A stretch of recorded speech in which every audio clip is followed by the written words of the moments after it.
Hello दोस्तों, बात है कि मैं आप सबों का स्वागत है। मैं श्रीकांत। जैसे कि मैंने लास्ट वीडियो में सीसीएम रेडियस के बारे में डिस्कस किया था, और उसी वीडियो में मैंने ये भी बताया था कि मैं सीसीएम पे एक कंप्लीट सीरीज़ लाऊंगा, जिसमें से जो भी डिफेक्ट्स हैं, इधर वो बिलेट डिफेक्ट्स हो, स्लैब हो, रॉड हो, इससे रिलेटेड जो भी डिफेक्ट्स है वो कंप्लीट डिफेक्ट्स का लिस्ट और एक कंप्लीट सीरीज़ लाऊंगा। जो भी 30 या 40 टोटल डिफेक्ट्स हैं, internal, external, plus due to chemistry, आपका केमिस्ट्री से भी क्या इफ़ेक्ट पड़ता है, आपका क्या क्या डिफेक्ट्स आता है, प्लस आपका जो सीसीएम में आइदर वो फिज़िकल, मशीन, कूलिंग, इससे क्या क्या डिफेक्ट आता है, इस पे भी मैंने एक सारा लिस्ट आउट करा है। और ये सारे डिफेक्ट्स पे विथ प्रैक्टिकली, जो प्रैक्टिकल मैंने प्रॉब्लम जो हमने फेस करा है और जो आप भी फेस करते होंगे। यूजुअली अगर आप सीसीएम में काम करते हैं तो डेफिनेटली आप इस तरह का problem in a week, in a month आप ऑब्जर्व करते होंगे। तो मैं वो सारा रेगुलर जो प्रॉब्लम आपने फेस करा है या मैंने जो किया है, ओवरऑल मैंने जो भी मेरा 12 ईयर का एक्सपीरियंस है in steel plant as well as काफ़ी नॉन फेरस में भी मैंने काम करा है, तो उससे रिलेटेड जो भी प्रॉब्लम मैंने फेस करा है या भी जो भी प्रॉब्लम हमने ऑब्ज़र्व करा है, उसके बेसिस पे एक कंप्लीट वीडियो, एक कंप्लीट सीरीज़ लाऊंगा। और वो सीरीज़ में हम डिस्कस करेंगे कि कैसे क्या क्या प्रॉब्लम आता है, क्या रीज़न है, और कैसे how can resolve such type of problem, how can minimize such type of problem in our plant। चलिए देखते हैं आज का हम लोग जो है वो टॉपिक है बिलेट बल्जिंग क्या है और कनकाविटी। अब ये कॉन्काविटी और बल्जिंग क्या है, क्यों आता है, इस पे हम डिस्कस करते हैं। हाँ जी, चलिए तो फिर आज बल्जिंग और ये क्या प्रॉब्लम क्यों आता है और आपके बिलेट में क्यों आता है, तो चलिए इस पे आज डिस्कस करते हैं। तो ये बल्जिंग का क्या इशू है, क्यों आता है, कैसे आता है, इस पे हम लोग डिस्कस करते हैं। सपोज आप देख सकते हैं कि ये जो बिलेट है, बल्जिंग होता क्या है, मेनली ये बल्जिंग है क्या। तो बल्जिंग वो है कि नॉर्मली जो बिलेट का आपका क्रॉस सेक्शन है ये यूनिफॉर्म नहीं रहेगा। यूनिफॉर्म नहीं रहेगा मीन्स डिस्टॉर्शन रहेगा। डिस्टॉर्शन रहेगा किसी एक सरफेस में, या हो सकता है दूसरा सरफेस में हो, या फिर पूरे सरफेस में आपका ये डिस्टॉर्शन आ सकता है। और ये डिस्टॉर्शन कैसा आएगा, तो ये फ्लैट ना रह के आपका जस्ट उठा हुआ रहेगा। किसी एक सरफेस में भी हो सकता है, तो एक साइड में थोड़ा उठा हुआ रहेगा, बल्ज रहेगा। जैसा कि आपने यहाँ पिक्चर में देख सकते हैं कि ये पिक्चर में है क्या, ये फ्लैट ना होके, ये फ्लैट जनरली ये फ्लैट दिखना चाहिए था, बट ये फ्लैट है नहीं।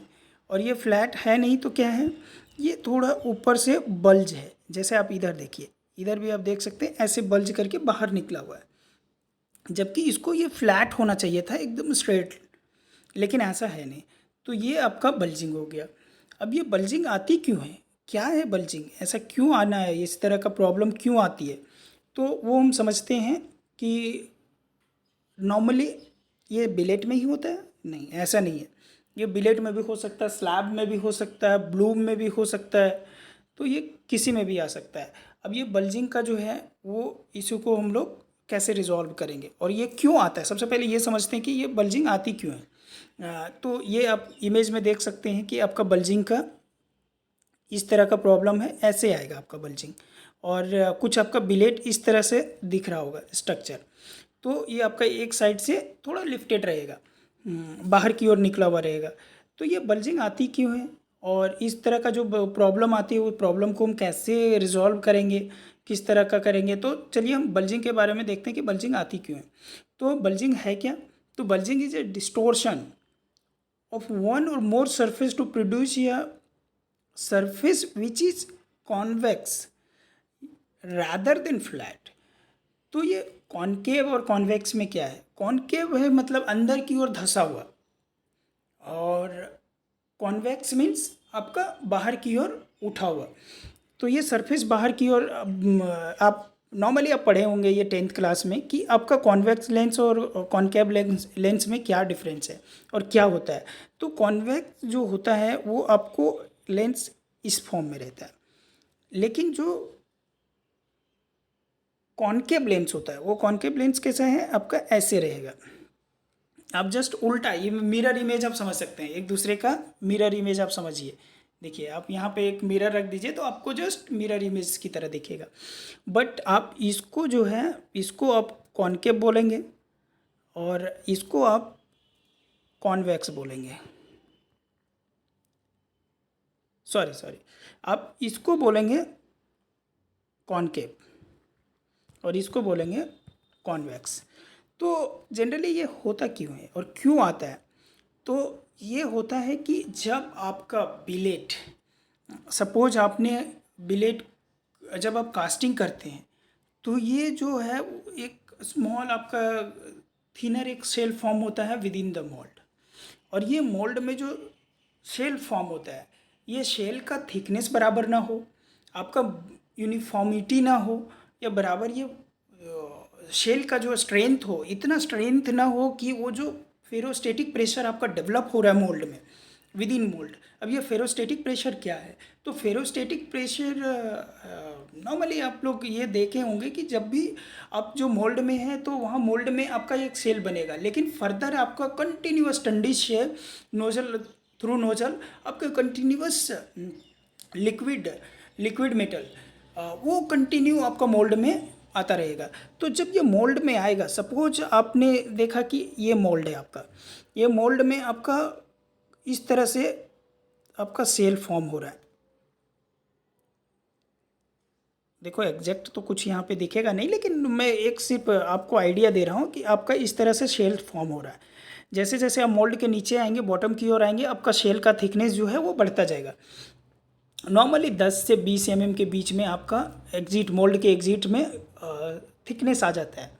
वो डिपेंड करता है केमिस्ट्री पे, सुपर हीट पे, कास्टिंग स्पीड पे, लॉट ऑफ पैरामीटर्स है।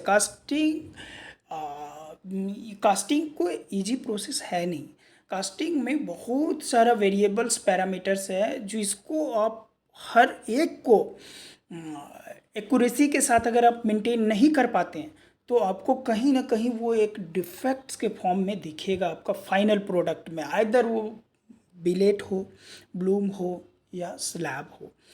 इसीलिए हमें क्या चाहिए कि हम मिनिमम से मिनिमम प्रॉब्लम को या मिनिमम से मिनिमम पैरामीटर्स को एसओपी से डाइवर्ट होने दें। आपका जो एसओपी है, आप एसओपी में ट्राई कीजिए, कोई भी कंपनी का जो जिसका भी आपका कास्टिंग मशीन हो, आइदर वो कॉनकास्ट का हो, डैनेली का हो, किसी का भी हो सकता है, प्राइमेटल का हो, लेकिन उस कोई भी सप्लायर हो, उस सप्लायर आपको एक एसओपी प्रोवाइड करता है।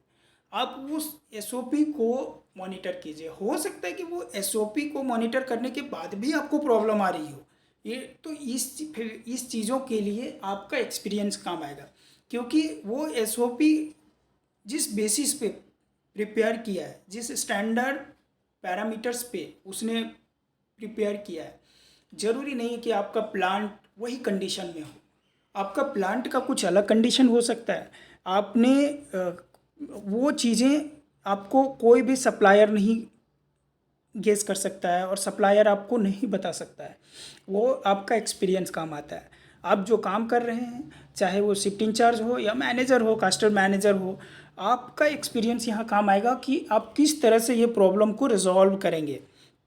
और ये प्रॉब्लम को रिजॉल्व करने के लिए तो चलिए हम लोग यहाँ बात करते हैं बल्जिंग आती कैसे है।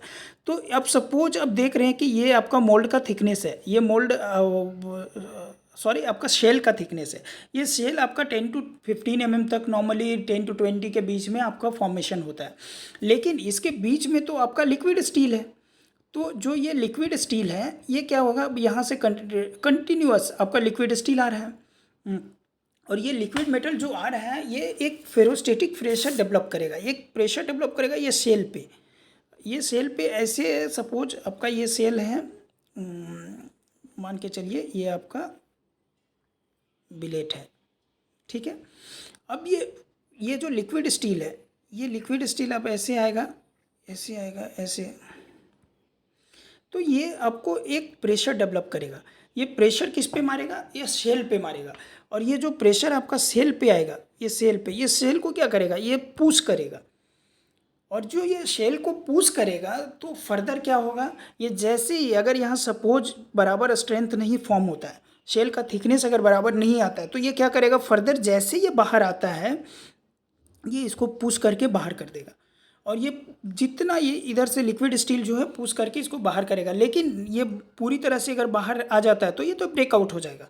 अगर लिक्विड स्टील पास हो जाता है, बाहर आ जाता है, आपका वो जो आपका सेल है वो सेल से जस्ट सेल को ब्रेक करके अगर बाहर आता है, दिस इज कॉल्ड ब्रेकआउट। तो मैं ब्रेकआउट तक नहीं जा रहा हूँ। ब्रेकआउट पे में बहुत तरह का ब्रेकआउट होता है, और वो ब्रेकआउट को किस किस टाइप का ब्रेकआउट होता है, कैसे आप आइडेंटिफाई करेंगे उस टाइप ऑफ ब्रेकआउट, और वो ब्रेकआउट को आइडेंटिफाई करने के बाद आप कैसे उसको ब्रेकआउट को मिनिमाइज करेंगे।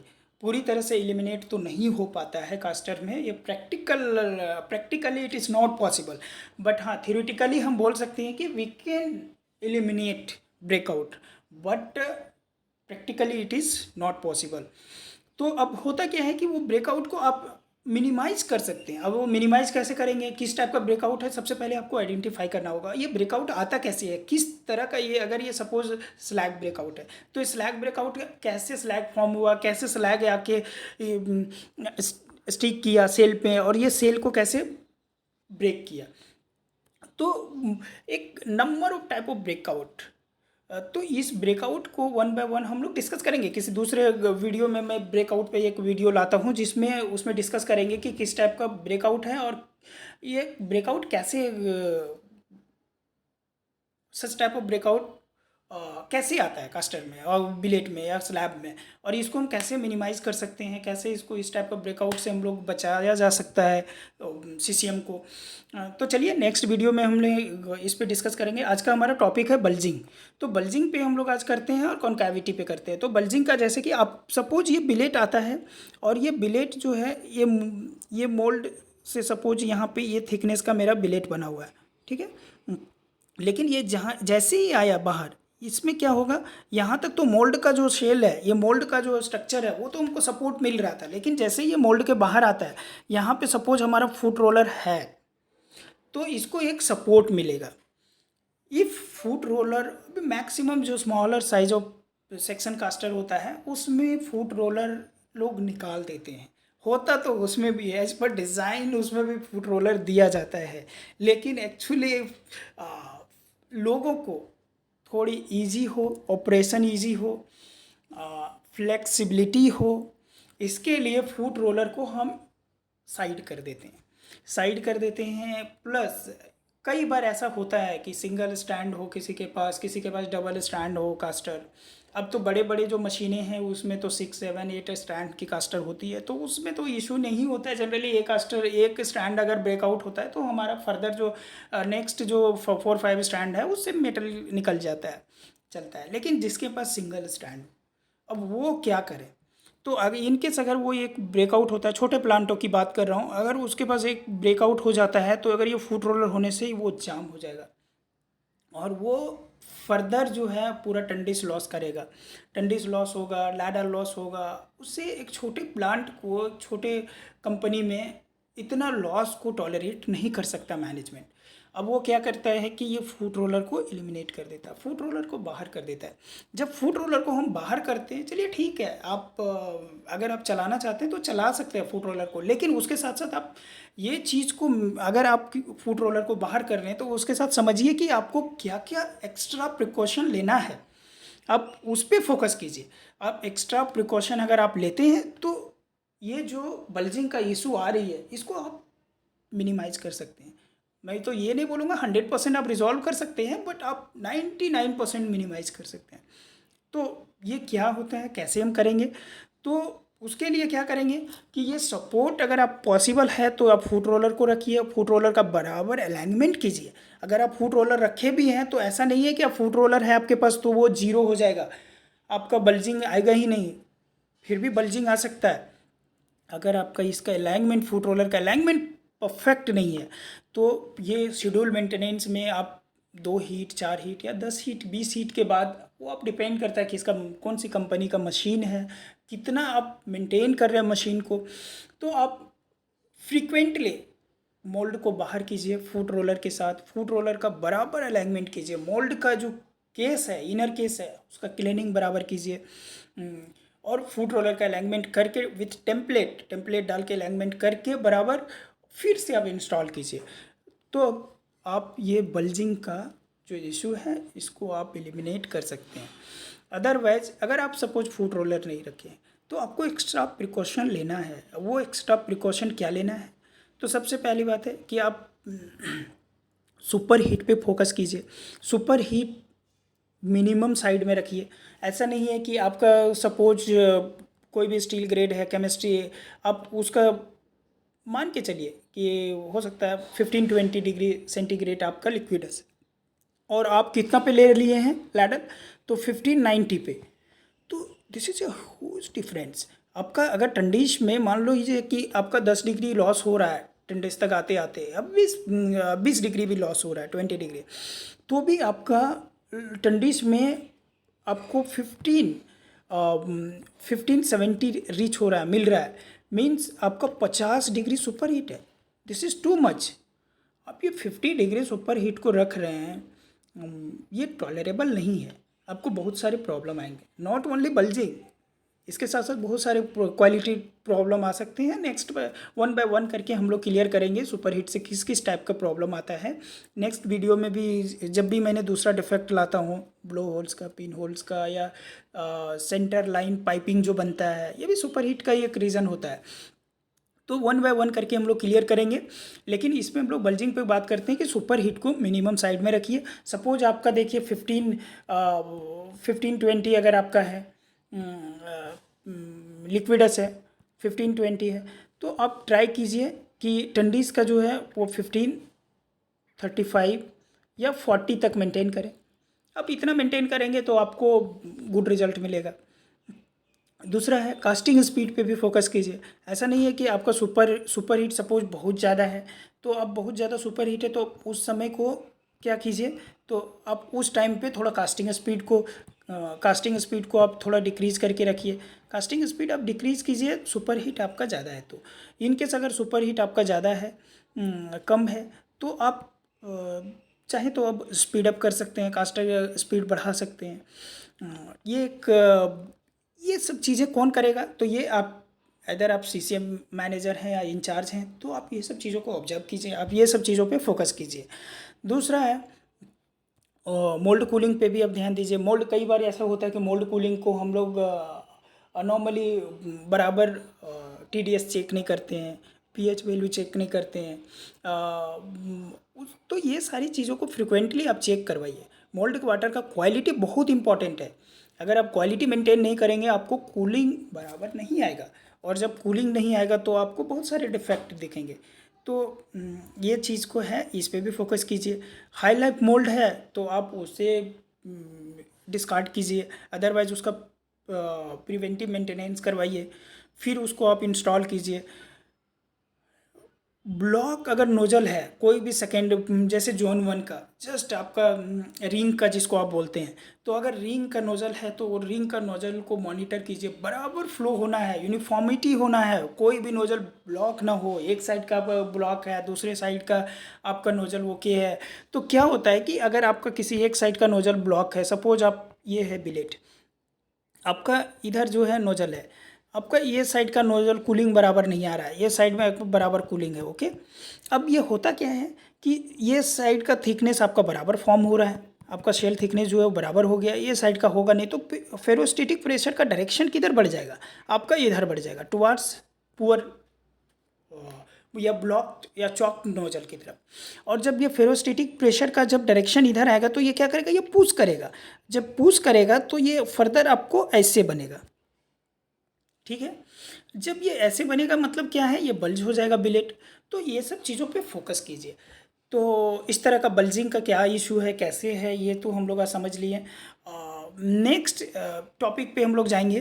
तो इसके लिए क्या हम लोग एक्शन लेंगे, तो एक्शन भी आप देख लीजिए कि एक्शन में क्या लेना है। तो सेकेंडरी कूलिंग को, अलाइनमेंट को ध्यान में रखिए, ब्लॉक नोजल है उसको रेक्टिफाई कीजिए, कास्टिंग स्पीड को, टेम्परेचर को, मोल्ड वाटर फ्लो को, सभी को साइन कीजिए, सभी को एक मॉनिटर कीजिए बराबर, और मोल्ड का भी बराबर चेकिंग कीजिए, मेंटेनेंस कीजिए। अब हम लोग नेक्स्ट आते हैं। तो नेक्स्ट क्या है, सेम अपोजिट, कॉनकैविटी। ये तो बल्जिंग का आपने देख लिया, तो बल्जिंग हो गया। अब नेक्स्ट जो है हम लोग कॉनकैविटी पे जाएंगे।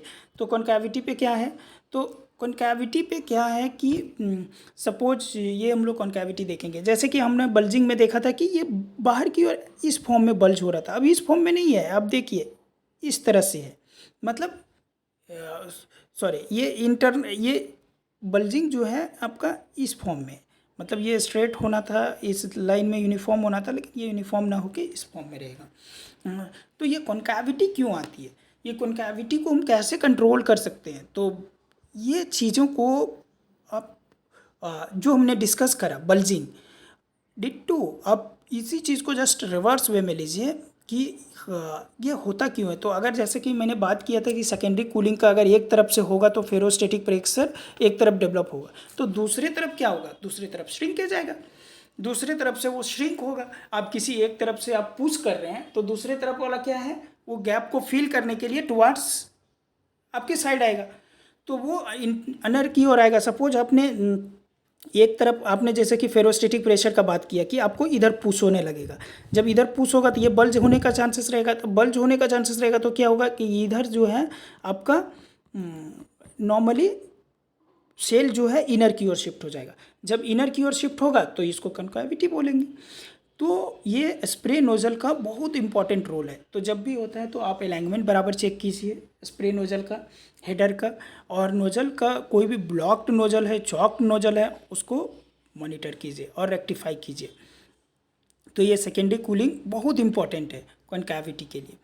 चलिए, thank you watching for this video. And इस पे अगर आप लोगों को अच्छा लगा तो आप कमेंट करके बताइए आपको और भी कैसा प्रॉब्लम आ रहा है आपके वो प्लांट में, जिस टाइप का भी जो भी प्रॉब्लम आता है आप कमेंट में डालिए, मैं उस पर एक वीडियो बनाऊंगा विथ एग्जाम्पल के साथ। कि मैंने बहुत सारे प्लांट देखा है, चाहे वो छोटे प्लांट हो, बड़े प्लांट हो, सभी प्लांटों में प्रॉब्लम ऑलमोस्ट कॉमन सी होती है, एक ही जैसी प्रॉब्लम होती है। छोटे बड़े प्लांटों में क्या होता है, बड़े प्लांटों में नॉर्मली लोग जो हैं वो देखते हैं कि अरे यार ये जो प्रॉब्लम आ रही है ये इसके लिए बहुत सारे टीम हैं, वो देखेंगे, वन बाय वन कर लेंगे। लेकिन छोटे प्लांटों में ऐसा नहीं है। छोटे प्लांटों में क्या होते हैं, जो मैनेजर होते हैं या फिर जो इंचार्ज होते हैं, शिफ्ट इंचार्ज होते हैं, बस उसी पे रहता है वो क्या डिसीजन लेता है, बस प्रॉब्लम को सब जो भी है रिजॉल्व करने की, या बोल सकते हैं सॉल्यूशन जो है उन्हीं के हाथों में है। तो आपको बहुत ज़्यादा टेक्निकल सपोर्ट नहीं मिलता है।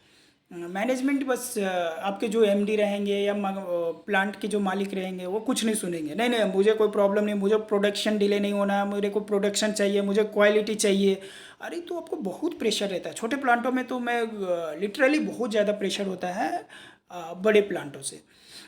तो आप छोटे प्लांटों के अगर हैं तो कोई नहीं, आपको अगर टेक्निकल सपोर्ट चाहिए, किसी तरह का कुछ प्रॉब्लम आ रही है तो आप कमेंट कीजिए, मैं आपको उससे रिलेटेड अगर होता है तो आप कुछ फ़ोटोज़ भी डालिए कि किस टाइप का आपको प्रॉब्लम आ रही है प्लांट में, उससे रिलेटेड जो भी मतलब प्रॉब्लम है उससे रिलेटेड जो भी टेक्निकल सपोर्ट होगा मैं श्योर आपको एक वीडियो के फॉर्म में दूंगा। अगर चाहिए तो मैं उसको आपको एक पीडीएफ के फॉर्म में भी दे सकता हूँ, वो दे देता हूँ। आप अपना प्रॉब्लम को रिजॉल्व कीजिए। मेरा कोई भी इंटेंशन नहीं है कि अरे यार आपसे कुछ चाहिए, कुछ नहीं चाहिए। आपको अगर प्रॉब्लम आ रहा है, मैंने भगवान की कृपा से मेरे पास बहुत कुछ है और ऊपर वाले ने दे रखा है, मैं अच्छे कंपनी में जॉब करता हूँ, तो मुझे कुछ भी नहीं चाहिए। बस मुझे ये चाहिए कि अगर टेक्निकल मेरे को कुछ आती है चीज़ें, मैंने बहुत सारे प्लांटों में, जैसा बताया, बहुत सारे प्लांटों में मैंने काम करा है, देखा है, गया है, विजिट किया है, प्रॉब्लम सॉल्व किया है। तो अगर उससे रिलेटेड अगर मेरे से कुछ बन पाएगा तो मैं ज़रूर करूँगा, और वो भी फ्री ऑफ कॉस्ट करूँगा। सिर्फ आपकी सपोर्ट के लिए करूँगा। चलिए, thank you very much for watching this videos. Okay, bye.